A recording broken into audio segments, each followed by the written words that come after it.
পৃথিবীতে মানুষের গণনা মতে 259টি ধর্ম আছে। আসলে আল্লাহ পাকের ধর্ম একটাই, ইসলাম। ইন্দাদ্দিনা ইনদাল্লাহিল ইসলাম। আর বাদ বাকি লোকেরা নিজেদের কল্পনা মতে সৃষ্টি করে নিয়েছে। কোনো ধর্মেরই প্রথম বাক্য নেই যে তুমি পড়ো, একমাত্র ইসলাম ব্যতীত। এটাই আমাদের সবচেয়ে বড় গর্ব, বলুন আলহামদুলিল্লাহ। ইকরা বিসমি রাব্বিকাল্লাযী খালাক। এখানে এই 5টি আয়াতে 4টি বিষয়ের জবাব রয়েছে। এক, মানুষ যখন জন্মগ্রহণ করে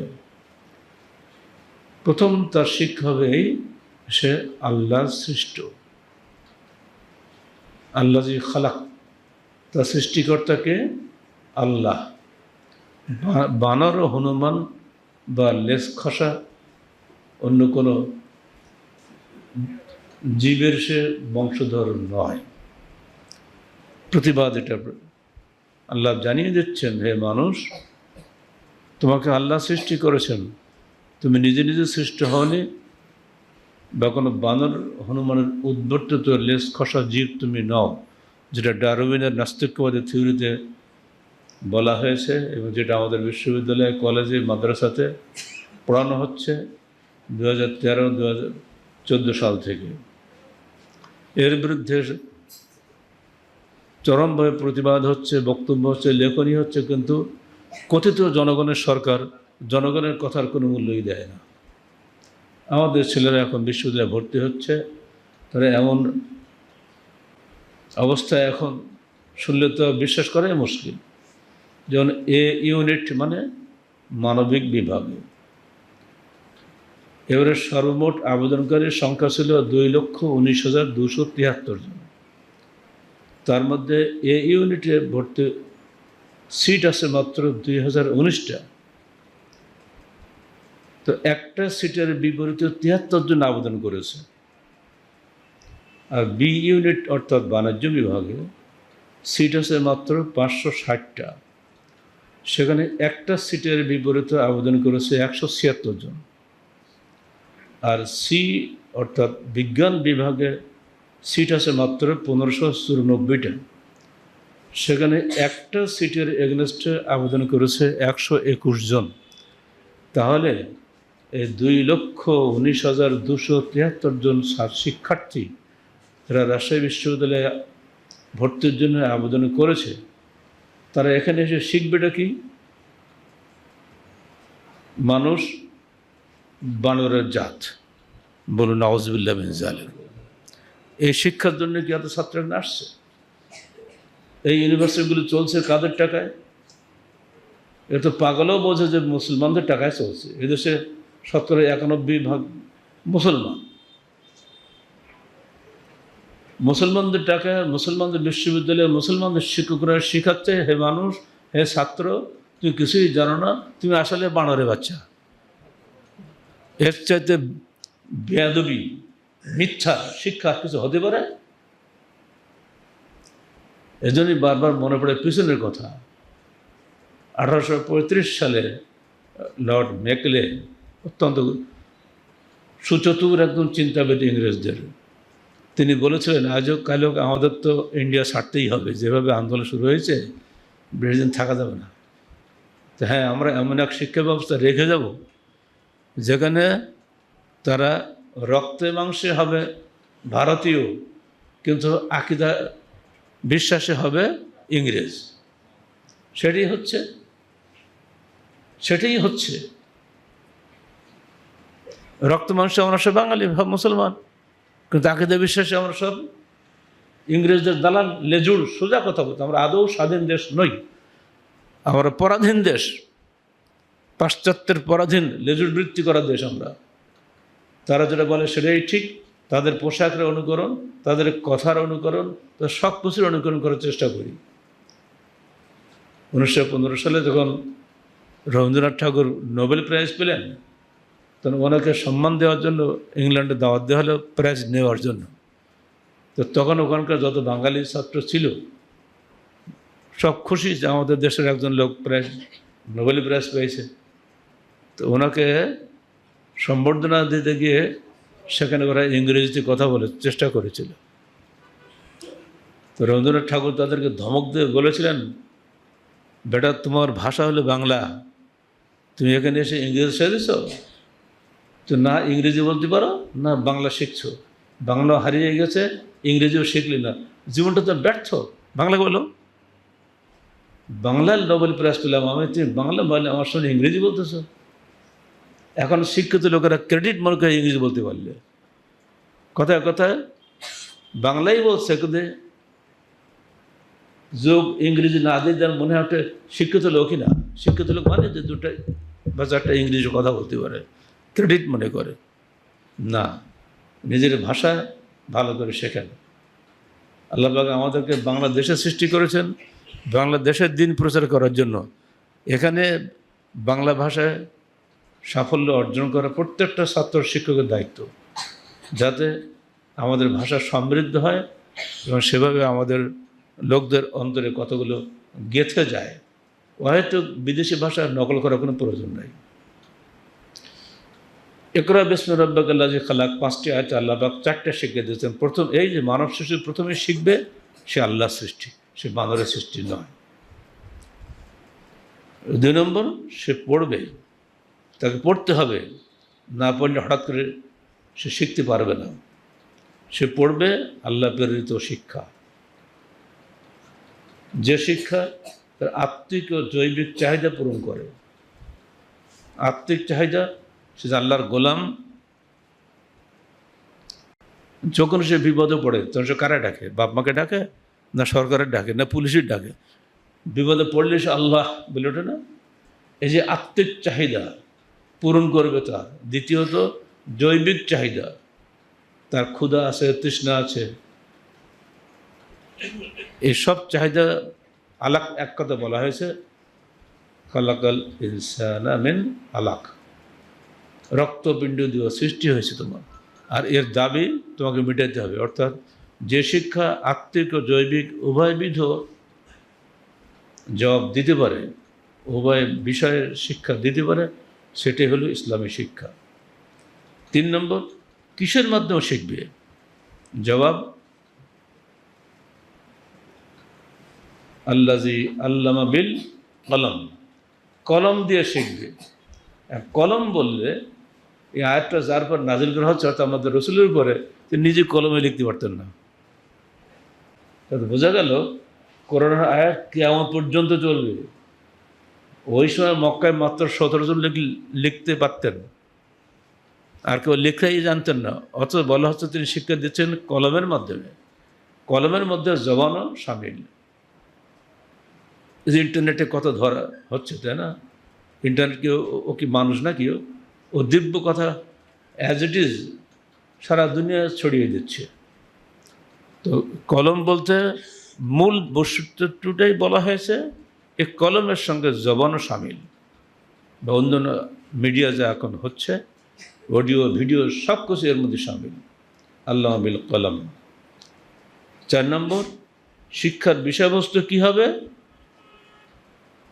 এখানে যে জবাব নেই। আল্লাহ বলছেন আল্লাযী আল্লামাল ইনসানা মা লাম ইয়ালাম, মানুষ যা জানে না তাই সে শিখবে।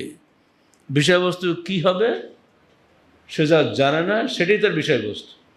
বোঝা গেল মানুষ আসলে সবাই অজ্ঞ, তাদেরকে বিজ্ঞ করার জন্যই লেখাপড়া শিখতে হয়। আর এজন্য কোরআনে বলে দেওয়া হয়েছে যে আমরা তোমাদের কাছে ওহীর বিধান নাজিল করলাম অজানা বস্তু শেখানোর জন্য। আল্লাহ বলছেন ইন্না ফি খালকিস সামাওয়াতি ওয়াল আরদি ওয়াখতিলাফিল লাইলি ওয়ান নাহারি লাআয়াতিন লিউলিল আলবাব আল্লাযীনা ইয়াযকুরুনা আল্লাহা কিয়ামান ওয়া কুউদান ওয়া আলা জুনুবিহিম ইয়াতাফাক্কারুনা ফি খালকিস সামাওয়াতি ওয়াল আরদি রব্বানা মা খালাকতা হাযা বাতিলান সুবহানাকা ফাকিনা আযাবান নার। সূরা আলে ইমরান 190-91 আয়াত। কি শিখবে সে? সে গবেষণা করবে, আসমান ও জমিনের সৃষ্টির মধ্যে, রাত এবং দিনের আবর্তন বিবর্তনের মধ্যে জ্ঞানীদের জন্য নিদর্শন সমূহ লুকিয়ে রয়েছে। আল্লাযীনা ইয়াযকুরুনাল্লাহ কিয়ামান ওয়া কুউদান, যারা শয়নে স্বপনে দাঁড়ানো অবস্থায়, বসা অবস্থায়, সর্বাবস্থায় ইয়াতাফাক্কারুনা ফী খালকিস সামাওয়াতি ওয়াল আরদ, নভমণ্ডল ও ভূমণ্ডলীয় সৃষ্টি বিষয়ে চিন্তা গবেষণা করে, তারাই হলো প্রকৃত জ্ঞানী। আর তারা বলে, তারা নাস্তিক হয় না, গবেষণা করার পরে তারা তাদের প্রতিপালককে চিনতে পারে এবং তারা বলে অনুগত চিত্তে, রব্বানা মা খালাকতা হাযা বাতিলান সুবহানাকা ফাকিনা আযাবান নার। হে আমাদের প্রতিপালক, তুমি এই নভমণ্ডল ভূমণ্ডল এর মধ্যে যা কিছু আছে সৃষ্টি জগৎকে অযথা সৃষ্টি করনি, অহেতুক সৃষ্টি করনি, বাতিলান সৃষ্টি করনি। অতএব হে আমাদের প্রতিপালক, আমাদেরকে জাহান্নামের আগুন থেকে বাঁচান। এটাতে ইঙ্গিত রয়েছে অধিকাংশ মানুষজন বড় জ্ঞানী হয়ে যায়, সে নাস্তিক হয়। আর যারা সত্যিকার জ্ঞানী তারা কোশ্চিনকালে নাস্তিক হয় না। তারা যত গবেষণা করে ততই নতুন নতুন জিনিস পায়, ততই আল্লাহর প্রতি আনুগত্য বৃদ্ধিপ্রাপ্ত হয়। সর্বশেষ তথ্য মতে এখন পর্যন্ত পৃথিবীর বিজ্ঞানীরা 1000-এর মধ্যে 9999.99 পর্যন্ত আবিষ্কার করতে সক্ষম হয় নাই। এখনও 1%, তাও তাদের বিশ্বাস নিয়ে আমরা আবিষ্কার করতে পেরেছি কি না। বিশ্বের বহু কিছু, নভমণ্ডলের বহু কিছু তাদের জ্ঞানের বাইরে। এই জন্যে তারা বলেন science gives us nothing but A partial knowledge. সামান্য জ্ঞানের একটা অংশ আমাদেরকে দেয়, বিজ্ঞান আমাদেরকে এখনও পূর্ণ জ্ঞান শিক্ষা দিতে পারে নাই। অথচ এটুকু নিয়েই এত অহংকার যে নাস্তিক হয়ে যেতে হবে, আমি বানরের বাচ্চা হয়ে যাব। রাজশাহীর চিড়িয়াখানার বানরতে একটা মানুষ হয় না, তো এরা কী করে বানরকে মানুষ বানায়? যুক্তির কোনো যত ফালতু যুক্তি দিয়ে যে ছেলেদের মাথাগুলো নষ্ট করে এরা। কিন্তু কাকে কি বলবো, বললেও তো আর হাতে হ্যান্ডকাপ পরাবে। সরকার আছে, ক্ষমতা আছে একটাই, হ্যান্ডকাপ পরিয়ে কারাগারে ঢুকানো। আর তো কোনো ক্ষমতা তার নাই। আর নাহলে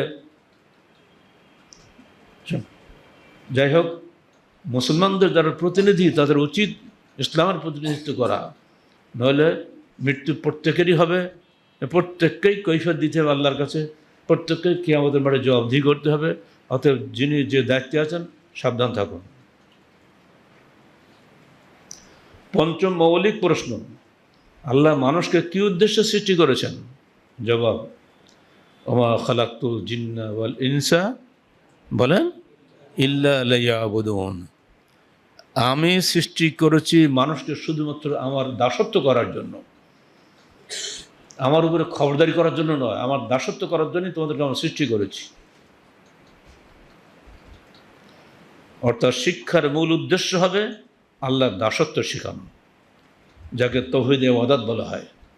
আল্লাহর দাসত্বের বাইরে যদি কোনো শিক্ষা হয়, এটা কোশ্চিন কোনো শিক্ষা নয়, ওটা হলো শয়তানি শিক্ষা। ষষ্ঠ এবং সর্বশেষ প্রশ্ন, আল্লাহর দাসত্বের বিধান কোথায় পাওয়া যাবে? আমরা আল্লাহর দাসত্ব করতে চাই, কিন্তু করবো কিভাবে? আইন বিধান কি?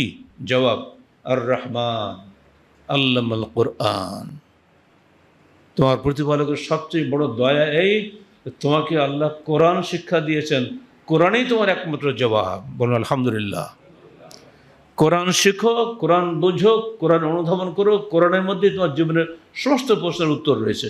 আমা ফাররাতনা ফিল কিতাব মিন শাই তিবিয়ানান লিকুল্লি শাই। এই কিতাবে কোনো কিছুই আমি বলতে ছাড়ি নাই। এই কিতাব সমস্ত বিষয়ের বিস্তারিত ব্যাখ্যা। যারা কোরআন বুঝে, কোরআন অনুধাবন করে, তারা এগুলো জানে।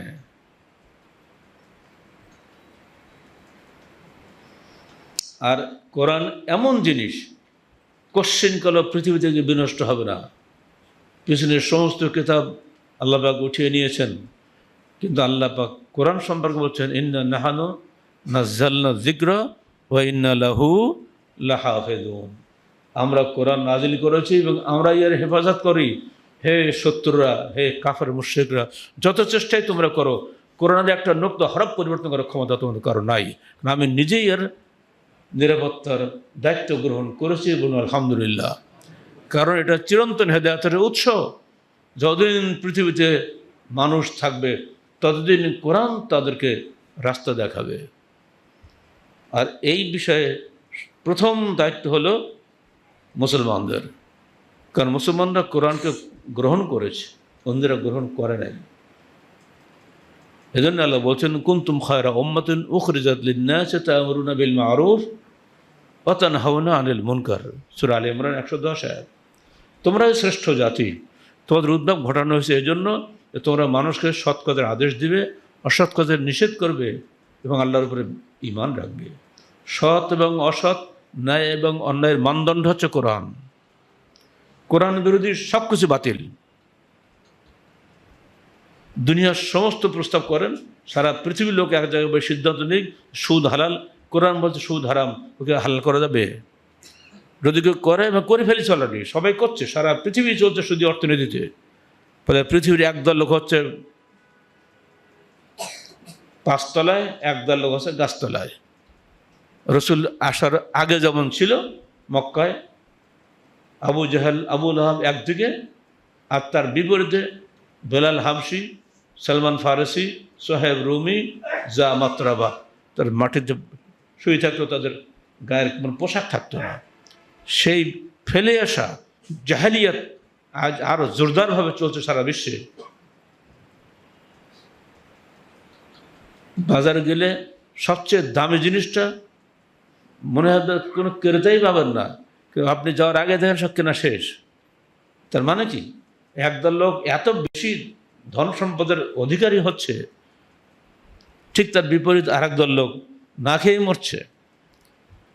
এটা আজকে নতুন নয়, বহু পুরানো। আর এইটা বাতিল করার জন্য ইসলামের আগমন ঘটেছিল। আর তার পরিণতি এমন হয়েছিল, মাত্র কয়েক বছরের মধ্যেই ওমর ফারুকের আমলে ইয়েমেনের গভর্নর মুআজ বিন জাবাল প্রথম বছরেই তার দেশে আদায়কৃত রাজস্বের 1/3 রাজধানী মদিনায় প্রেরণ করলেন। ওমর ধমক দিয়ে চিঠি লিখলেন, আমি কি তোমাকে আদায়কারী রূপে পাঠিয়েছি? তুমি ধনীদের কাছ থেকে আদায় করবে, গরিবদের মধ্যে বিতরণ করবে, যাতে সেখানে কোনো দারিদ্র না থাকে। গভর্নর জবাবে লিখলেন, যদি আমার এখানে জাকাত নেওয়ার লোক থাকতো তাহলে আপনাকে আমি পাঠাতাম না। দ্বিতীয় বছরে 2/3 পাঠিয়ে দিল। ওমর ফারুক আবার ধমক দিয়ে চিঠি লিখলেন, তুই করছোটা কি? সব এখানে পাঠিয়ে দিচ্ছ, ওখানে কোনো গরিব মানুষ নাই? একই জবাব বলে দিলেন। তৃতীয় বছরে একবার সবটাই ব্যাক করে দিলেন, কিছু আর লাগবে না। মানে পুরো ইয়েমেন প্রদেশে একটা গরিব মানুষ নাই যাকে জাকাত দেওয়া যায়। বলুন আলহামদুলিল্লাহ। ইসলামী অর্থনীতির এই বরকত থেকে মুসলমান মাহরুম হয়েছে মুসলমানদের কারণে।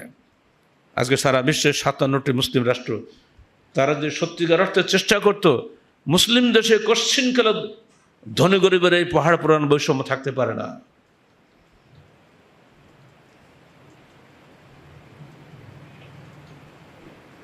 এবার আসেন, অনেকের ধারণা আজকাল আধুনিক বিজ্ঞান সব পাশ্চাত্যের আবিষ্কার, মিথ্যা, ডাহা মিথ্যা।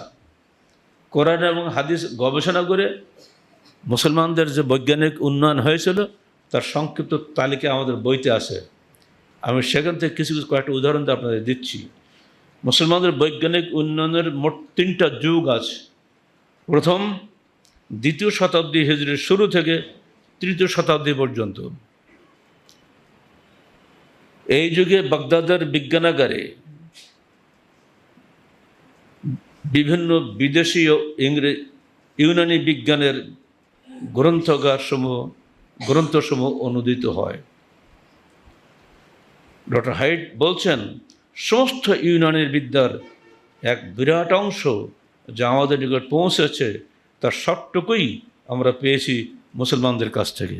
বলুন আলহামদুলিল্লাহ। ডাক্তারি শাস্ত্রের শুরুতে ইউনানি বিদ্যা দিয়ে, এখনও ইউনানি চলছে। 2, হিজরি 3য় শতাব্দী থেকে 4র্থ শতাব্দী পর্যন্ত এই যুগের মুসলমানগণ গ্রিক, মিশর, ভারত ও পারস্যের বিভিন্ন জ্ঞান বিজ্ঞান আহরণ করে তার উপরে গবেষণা শুরু করেন। 3য় যুগ হিজরি 4র্থ শতাব্দী থেকে শুরু অদ্যাবধি এই যুগে মুসলমানগণ আবিষ্কার শুরু করেন এবং বিজ্ঞানের নতুন নতুন শাখা সৃষ্টি করেন যেগুলো আগে ছিল না। আধুনিক বিজ্ঞানের ভিত্তি মুসলমানরা স্থাপন করেন।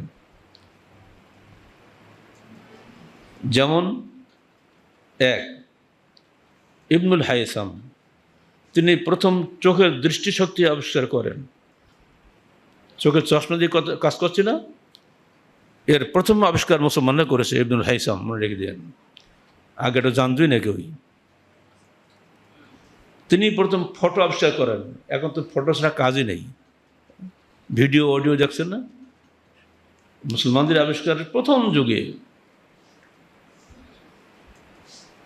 2 আবুল কাসেম আজ-জাহরাবি সর্বপ্রথম সার্জারি পদ্ধতি বাতলে দেন তার আত-তারেক গ্রন্থের মধ্যে। 3 ইবনু সিনা তার আল কানুন বইকে, ইবনে সিনার নাম তো আমরা সবাই জানেন, চিকিৎসাবিদ্যার জনক বলা হয়, তার লিখিত বই আল কানুন, এই বইকে মেডিকেল সায়েন্সের মূল ব্যক্তি যারা, তারা আল কানুন বইটাকে বাইবেল বলে চিকিৎসা শাস্ত্রের বাইবেল। এটা ওইটা না পড়লে চিকিৎসা শেখা যাবে না। মূল ব্যক্তিকে মুসলমান। 4 আহ্নিক গতি, বার্ষিক গতি আমরা সবাই জানি। 24 ঘন্টায় সূর্য ঘুরছে, চন্দ্র ঘুরছে না, এক আহ্নিক গতি হচ্ছে। এই আহ্নিক গতি হিসাবে কেউ জানতো না আগে, কল্পনাই করেনি কেউ কোনোদিন। ফজর, জোহর, আসর, মাগরিব পড়তে আসে, কিন্তু এই যে সূর্যের আগমন নির্গমন, দুপুরে কঠিন গরম, বিকেলে আস্তে আস্তে ঠান্ডা, এ কেন হয় এর উত্তর কেউ পায়নি। উত্তর দিয়েছেন প্রথম আহ্নিক গতি আবিষ্কার করেছেন কোপার্নিকাসের বহু পূর্বে আল-বেরুনি ও নুরুদ্দিন প্রমুখ বিজ্ঞানীগণ এটি আবিষ্কার করেন।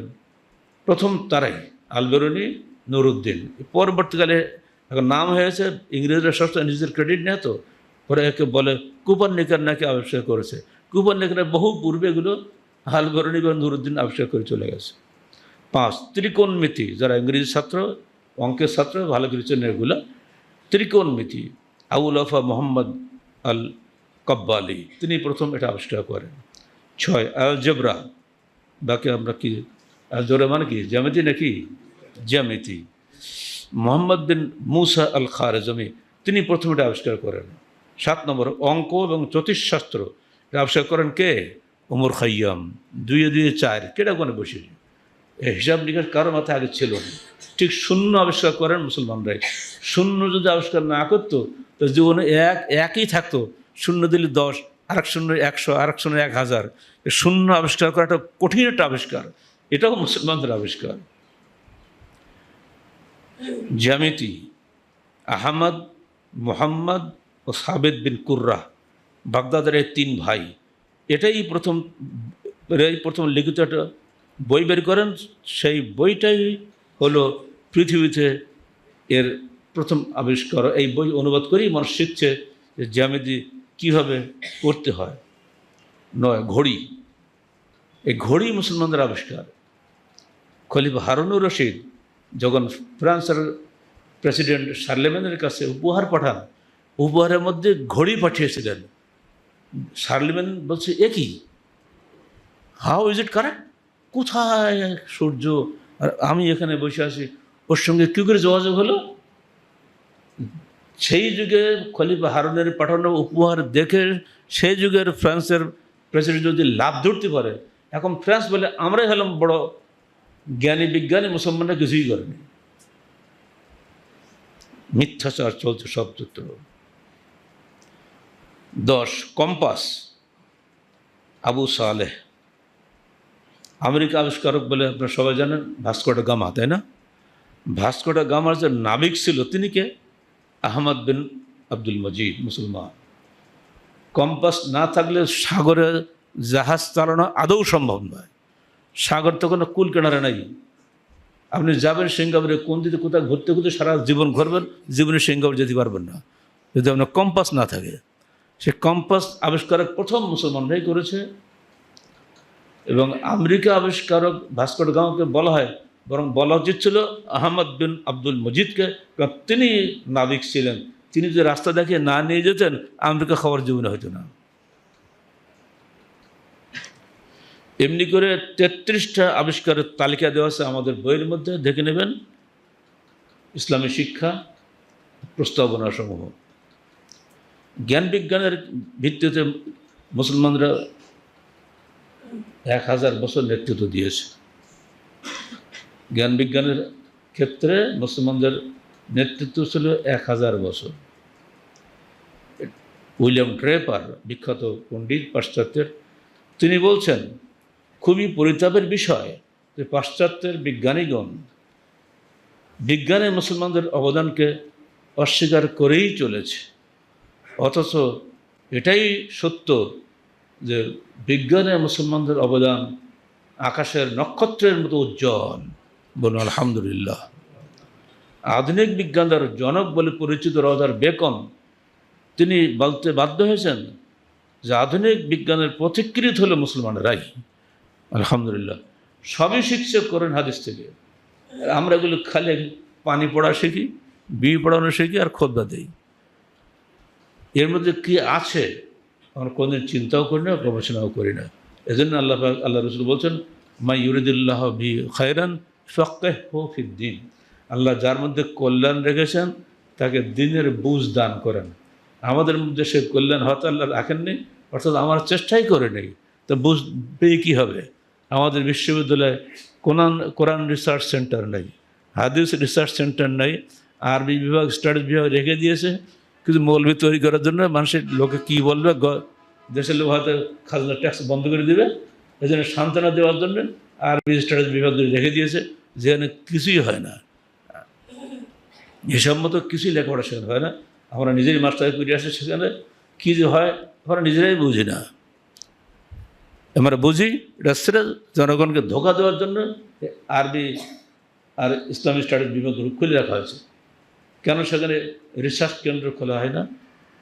আর এই জন্য বেসরকারিভাবেই আমরা স্বপ্ন দেখেছি দারুল হাদিস বিশ্ববিদ্যালয় করার জন্য, যেখানে সেরেফ কোরআন এবং হাদিসের রিসার্চ হবে, যে রিসার্চের ভিত্তিতে একদিন মুসলমানরা বিশ্ববিজ্ঞানের নেতৃত্ব দিয়েছে, আবারও সেই রিসার্চের ভিত্তিতে যাতে দেশের মুসলমানদের মাধ্যমে পৃথিবীতে ইসলামের নেতৃত্ব পুনর্জীবিত হয়। আল্লাহ একজন আমাদের এই স্বপ্ন পূরণ করেন, আমিন। আকুলু কওলি হাযা আস্তাগফিরুল্লাহ লি ওয়া লাকুম ওয়া লিসাইরিল মুসলিমিন।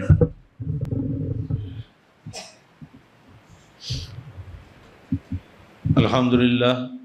আসলে আপনারা বুঝতে পারছেন গরম, এই গরমের জন্য আপনারাই ব্যস্ত, এজন্যই মাত্র আধ ঘন্টা খদ্দা শেষ করে দিলাম, কিন্তু বিষয়বস্তু খুব গভীর ছিল। এগুলো পড়াশোনা করার চেষ্টা করবেন। আর যেসব ছাত্ররা ভর্তি হতে এসেছে তাদেরকেও সাবধান করছি, যা শেখায় তাই যেন বিশ্বাস করো না। এর মধ্যে অধিকাংশ মিথ্যা, ভিত্তিহীন। এগুলো প্রকৃত শিক্ষার জন্য তোমরা সঠিক তথ্য সমৃদ্ধ লেখনী বাংলাদেশে আলহামদুলিল্লাহ আমরা ছাড়াও আরও অনেকে লিখছে, সেদিকে তোমরা নজর দিও। শুধু ক্লাসের কটা বাঁধা ধরা গোয়াক পড়ে ডিগ্রি নেওয়ার জন্য ওটা পড়ো, কিন্তু জ্ঞান হাসিলের জন্য ওর বাইরে বহু কিছু শেখার আছে। আলহামদুলিল্লাহ আলহামদুলিল্লাহ নাহমাদুহু ওয়া নাস্তাঈনুহু ওয়া নাস্তাগফিরুহু ওয়া নু'মিনু বিহি ওয়া নাতাওয়াক্কালু আলাইহি ওয়া নাউযু বিল্লাহি মিন শুরুরি আনফুসিনা ওয়া মিন সাইয়্যাতি আ'মালিনা মান ইয়াহদিহিল্লাহু ফালা মুদিল্লা লাহু ওয়া মান ইউদ্লিল ফালা হাদিয়া লাহু ওয়া নাশহাদু আন লা ইলাহা ইল্লাল্লাহু ওয়াহদাহু লা শারীকা লাহু ওয়া নাশহাদু আন্না মুহাম্মাদান আবদুহু ওয়া রাসূলুহু ইন্নাল্লাহা ওয়া মালায়েকাতাহু ইউসাল্লুনা আলান নবী ইয়া আইয়ুহাল্লাযীনা আমানু সাল্লু আলাইহি ওয়া সাল্লিমু তাসলিমা। আবারও আবেদন জানাচ্ছি ধনিক শ্রেণীর কাছে, টাকা পয়সা নিয়ে কবরে যাবেন না, দয়া করে আমাদের মসজিদটা করে দিন। 8 কোটি টাকা লাগবে, কোনো হিসাব নিকাশ নাই। 8 কোটি টাকা পাঠান, মসজিদটা শুরু হয়ে যাক, শেষ হতে তো 2 বছর সময় লাগবে। এইভাবে মুসলিমদের কষ্ট দিবেন না, দয়া করে টাকা পয়সা পকেট থেকে বের করে নিজের পরকালের কাজে লাগান। দুনিয়া সব পড়ে থাকবে, কবরে কিছুই যাবে না, কাফনের কাপড়টুকু থাকবে, যাদের কোনো লাভ নেই। আল্লাহ আমাদের ধনিক শ্রেণীদেরকে আল্লাহমুখী করুন, আমরা সেই দোয়া করি। اللهم صل على محمد وعلى آل محمد كما صليت على إبراهيم وعلى آل إبراهيم إنك حميد مجيد. اللهم بارك على محمد وعلى آل محمد كما باركت على إبراهيم وعلى آل إبراهيم إنك حميد مجيد. اللهم انصر من نصر دين محمد صلى الله عليه وسلم واجعلنا منهم، واخذل من خذل دين محمد صلى الله عليه وسلم ولا تجعلنا منهم. عباد الله رحمكم الله، إن الله يأمركم بالعدل والإحسان وإيتاء ذي القربى وينهى عن الفحشاء والمنكر والبغي يعظكم لعلكم تذكرون. واذكروا الله يذكركم وادعوه يستجب لكم ولذكر الله تعالى وعلى وعز وجل وأتم وهم أكبر.